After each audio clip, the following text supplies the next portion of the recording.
La veille authentique, Dieu a accusé les Israélites de jouer un double jeu avec lui. Il a prétendu que les Israélites, ses enfants, ont profité de ses bienfaits pour devenir robustes, et l'ont rendu muets par la suite. Les Israélites reçurent les bienfaits de Dieu et retournèrent à leur idolâtrie. Le Créateur promit de punir les Israélites pour leurs actions.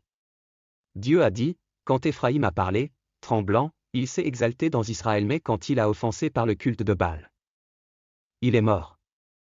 Maintenant, ils pêchent de plus en plus, et se sont fait des images moulées, des idoles de leur argent, selon leur habileté, tout cela est le travail d'artisans. Ils disent d'eux, que les hommes qui sacrifient embrassent les veaux. C'est pourquoi ils seront comme le nuage du matin et comme la rosée du matin qui passe, comme la paille soufflée de l'air de battage et comme la fumée d'une cheminée.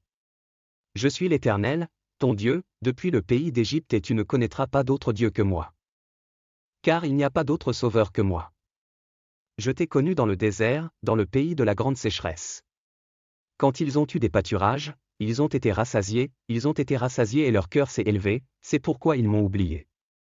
Je serai pour eux comme un lion, je me cacherai comme un léopard sur la route, je les rencontrerai comme une ours privée de ses petits, je leur ouvrirai la cage thoracique, et là, je les dévorerai comme un lion. La bête sauvage les déchirera, Osée 13, 1-8. Leçon, les enfants de Dieu n'ont pas le droit de jouer à deux jeux avec lui. Nous ne sommes pas autorisés à recevoir les bienfaits du Créateur et à lui tourner le dos. Nous ne devons pas essayer de tromper Dieu, mais nous devons le servir fidèlement avec la sincérité du cœur. Nous devons être cohérents avec Dieu, et l'apprécier à travers nos services acceptables. Nous ne devons pas être ingrats une fois que nous avons reçu ses bienfaits.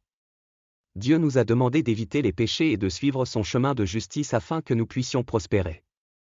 Dieu a également exigé que tous les gens croient en son Fils Jésus-Christ comme le seul sauveur du monde qui possède la clé d'accès au ciel.